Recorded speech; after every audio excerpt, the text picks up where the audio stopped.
Stop. Do not skip this. If you are sitting there right now, looking at a blood pressure monitor that reads 160/90, and you were thinking, I took my pills, why isn't it going down? This video is the missing link you have been searching for. I was reading through the comments from our community this morning, comments from people like Dave in Ohio, who is stuck at 152/82, or Anula from Sri Lanka at 160/70. I see you, I hear you, and I know the frustration of doing everything right but getting the wrong results. Here's the truth that 99% of patients, and frankly many busy doctors, miss. You can take all the amlodipine or losartan in the world, but if you have a specific chemical blockade active in your nervous system, those drugs are fighting a losing battle. It's like trying to park a car while your foot is slammed on the gas pedal. Today, we're going to take your foot off that gas pedal. We're going to turn off that sympathetic override. I'm going to teach you how to force your blood pressure down using 3 specific physiological off switches that are built into your biology. These aren't old wives' tales. These are mechanisms backed by the American Journal of Physiology and emergency room protocols. I am Professor Oleksii Kalmykov. I'm a doctor of medical sciences and a practitioner with over 30 years of experience. But more importantly, I am a medical troubleshooter. Traditional medicine treats the symptom. I solve the puzzle. I look at your entire life ecosystem, your biology, your psychology, your lifestyle, to find the solution where others see a dead end. And if you stick with me for the next 15 minutes, you will learn the diving reflex, the Valsalva secret, and the circadian fix that can save your life. Let's solve this. First, we have to understand the enemy. It is not your heart. Your heart is just doing what it's told. The enemy is the sympathetic override. Imagine you're walking in the jungle and a tiger jumps out. Your brain triggers a massive dump of adrenaline and cortisol. Your blood vessels clamp shut to push blood to your muscles so you can run. Your pressure spikes. This is good. This saves your life. But today, there are no tigers. Instead, there is financial stress, health anxiety, or even just the fear of the blood pressure cuff itself, what we call white coat syndrome, which a viewer named Chua asked about recently.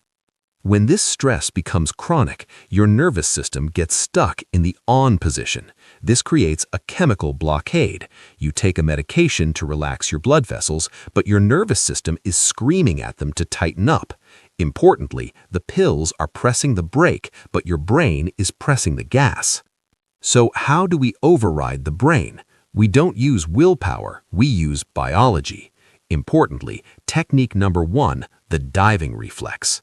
This is something I find fascinating both as a scientist and as someone who loves the discipline of martial arts and active tourism. The human body has an ancient survival mechanism hardwired into it.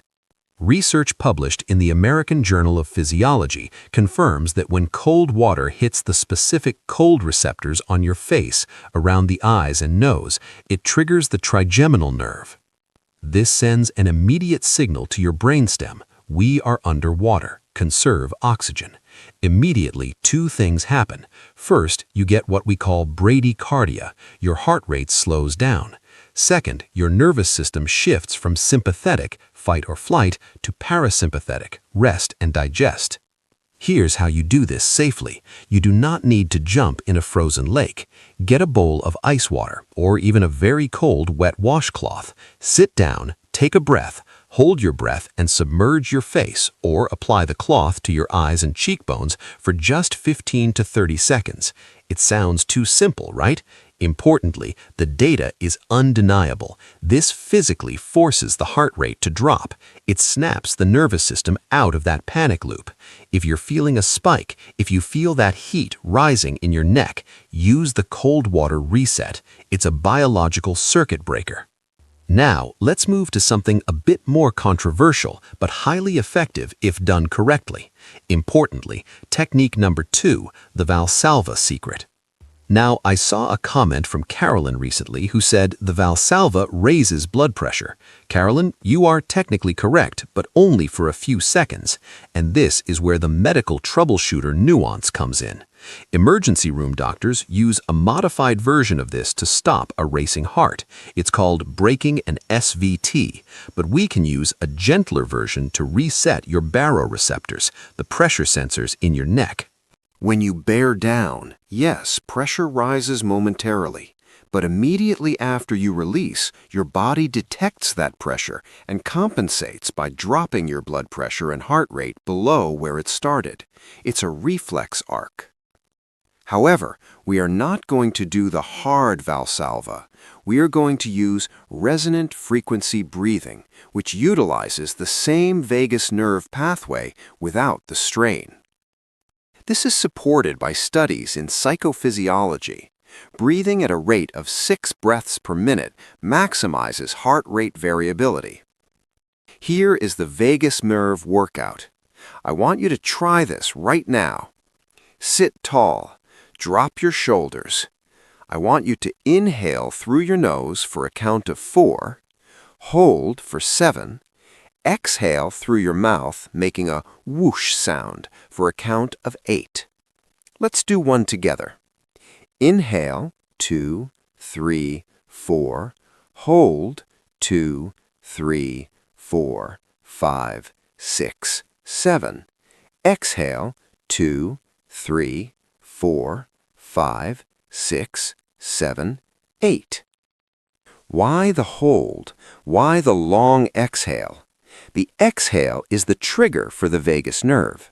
By making the exhale twice as long as the inhale, you are physically forcing the relaxation muscle to engage.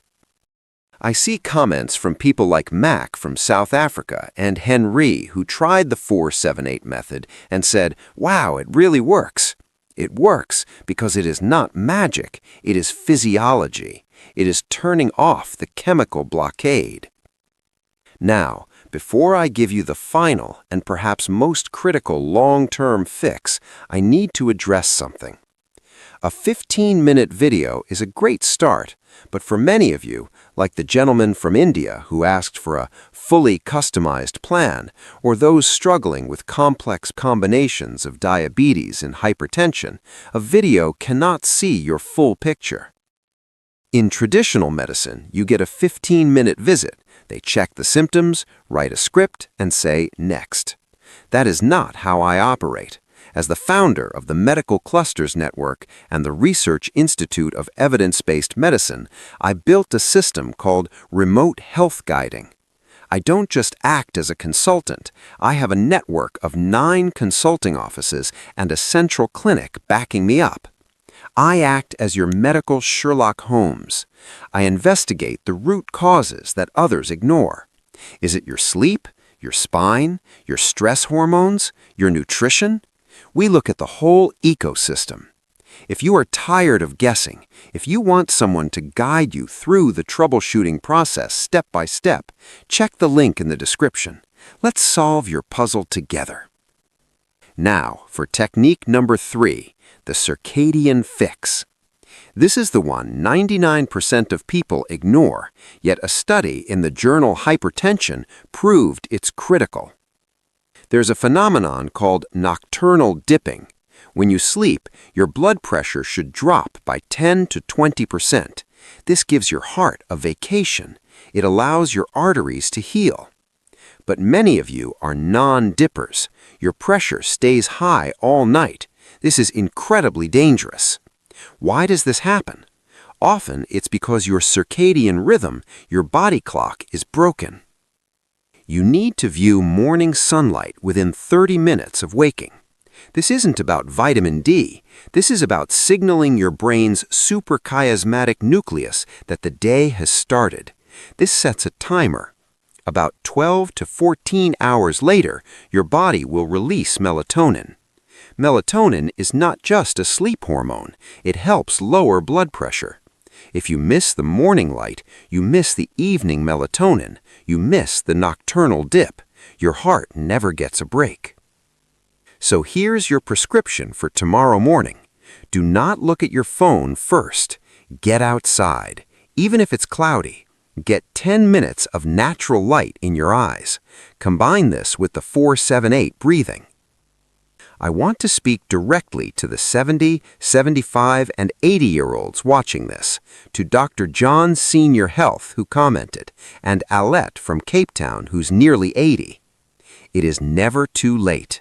The neuroplasticity of your nervous system, its ability to change and adapt, is present until your very last breath. You can retrain your vagus nerve. You can reset your circadian rhythm.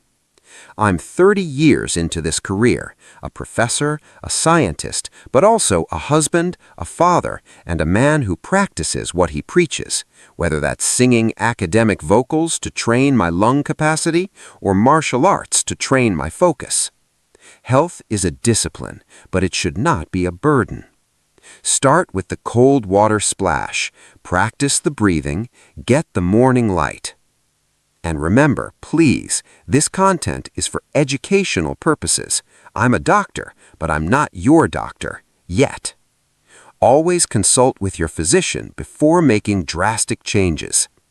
If you found value in this, if you want to understand the why and not just the what, subscribe to the channel. I'm Professor Oleksii Kalmykov. Let's stop managing sickness and start engineering health. I'll see you in the next video.